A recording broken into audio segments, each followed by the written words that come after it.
There are three things that we love on this channel: Danish design, Bang Olufsen's awesome sound quality, and loudspeakers with a hidden control panel. And the Beolab ones we're looking at today, I've got all three of those. Come and join me and I'll show you how to improve the sound of these great speakers even further.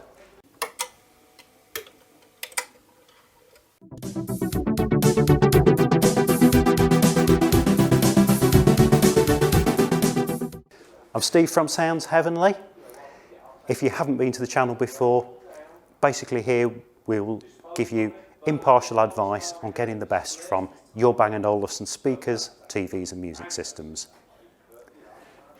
So the amazing Beolab ones that we've got here at Bang & Olufsen of Nottingham are actually for sale. So if you're in the market for Beolab ones, then I'll put details in the description of the video on how to get in touch with Paul at B&O Nottingham to ask about hearing these speakers for yourself.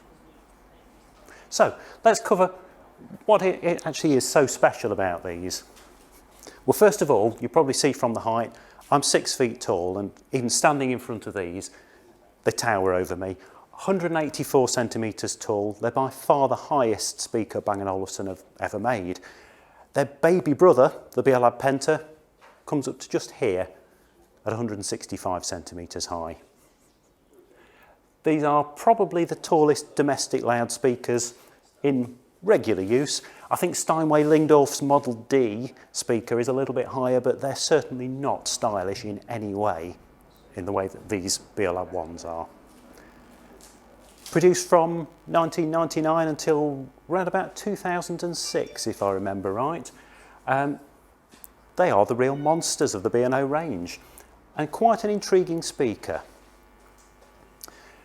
Now let's take a little look inside by undoing a clip which is actually off centre at the top of the speaker, just to the right hand side, and lifting up the grille we can see the speaker drivers, and also we'll see in a moment the secret control panel that I spoke about at the start. The sound is quite unusual for the B&O era because, unlike most other Beolab speakers, including the Beolab 8000s and Pentas, these don't have bass reflex ports. They're actually a sealed pressure cabinet design. So there are two 6.5-inch bass drivers or woofers, there's a 3-inch mid-range driver, and there's a 1-inch treble driver or tweeter. And these are each in their own sealed cabinets. Now that means that the bass doesn't interfere with the sound of the higher frequency drivers, but it does mean the cabinet volume is reduced. So it's actually quite surprising. There's a total of 16 litres of volume inside one of these speakers. And when you compare that to 34 litres in the smaller Beolab Penta, that's quite a difference. And that does have an impact on the sound, although not entirely in a negative way. There's a lot of power here. These two bass drivers are fed by a Class D digital amplifier with 300 watts of power. And the more conventional Class AB analog amplifiers of 75 watts each are used for the mid-range and for the treble. So you've got 450 watts of power per speaker column in total, which is quite incredible. That's almost double the equivalent Penta. So it's a powerful speaker, but people do complain at times that the bass on these isn't deep enough or strong enough. Now, as they left the factory, that was a valid complaint. The sealed cabinet design means that the bass isn't overblown or slow or woolly like it can be described on the Pentas. It's quite a tight, well-controlled bass, but it doesn't go quite as deep as you'd expect. There are ways we can improve on that, but this is a really musical speaker. The bass is actually a positive feature rather than being the overall defining characteristic of the sound. So if you heard these speakers when they were new, and for whatever reason you found the sound didn't come up to your expectations, then I would suggest you come back and have another listen to them. And this is why. They were tuned by Bang & Olufsen's sound engineers in the factory for typical listening and typical ears, but they don't always suit everyone's needs. And I'm going to explain later on in the video how you can use the hidden control panel behind the speaker grille to tweak them to get exactly the sound you want. Now, if you're looking to tune the sound, there are a couple of things to suggest at the start. First of all, I recommend checking that the tone controls, so bass and treble and loudness, are all set to 0 on your music system. So you've got a nice clear starting point.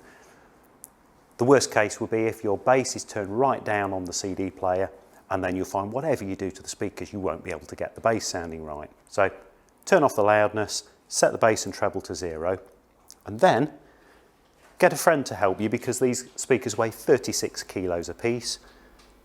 Carefully lay them down, and underneath the 40 centimetre aluminium disc that they stand on is a 3-way position switch.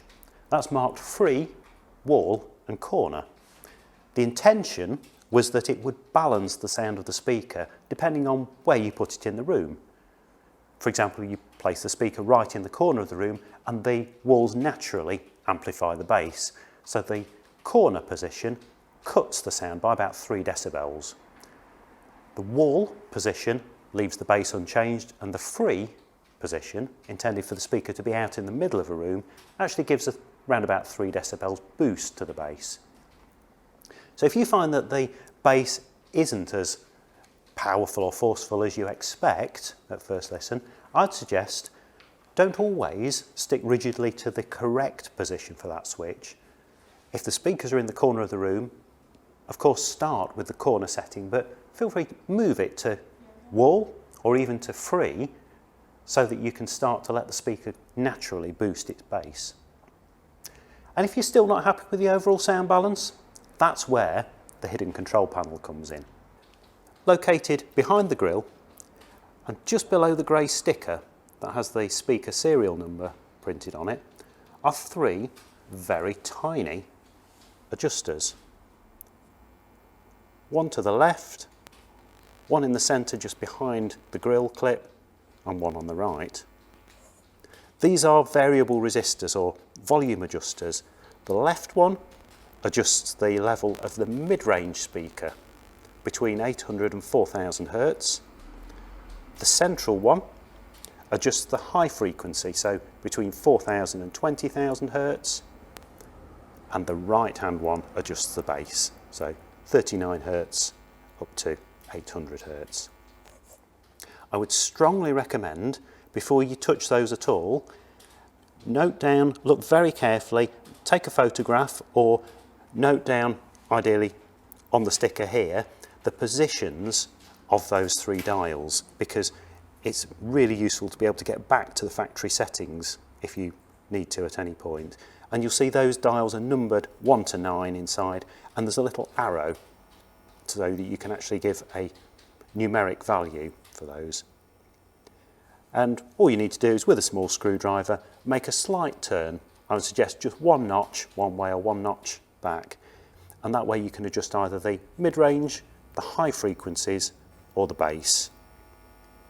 Although the speakers left the factory with a standard calibration, as I mentioned earlier, this doesn't always suit everyone's ears or indeed everyone's listening room. So this is an ideal way to fine-tune the speakers to your needs. I'd suggest only going a couple of notches at most to start with, to make just small changes and listen carefully, and ensure that you make the same changes to both speakers. It's worth noting that each speaker will have its own settings, because these are based on the calibration of the individual drive units. So 2 speakers in a pair may have their dials set to completely different values. The important thing is to note each speaker individually so that you can return it back to its original setting at any time. One thing I'm often asked is to give a comparison for classic speakers, and probably the easiest way to do that in real world terms is to give an analogy of cars. If I were to say that these are effectively the Mercedes S-Class of speakers, they may not have the ultimate performance that you'd expect from their size, but that's not the full story. What these are about is jaw-dropping style, a presence that is immediately noticeable and sets them apart from everything else out there.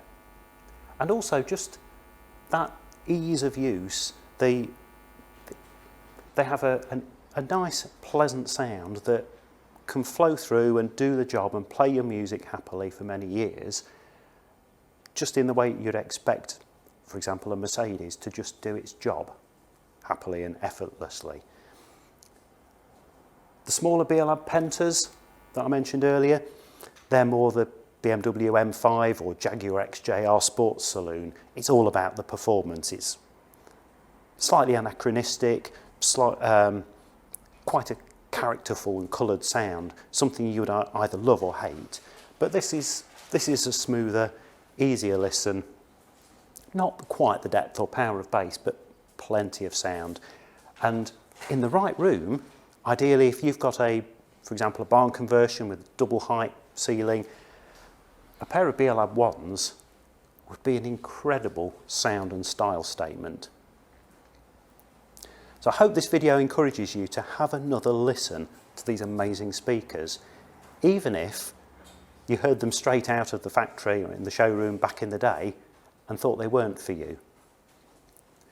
And if you want to know everything about connecting these speakers to absolutely any device at all, whether Bang & Olufsen or any other brand, then please click the link here and you'll see a video where we cover every single possible option.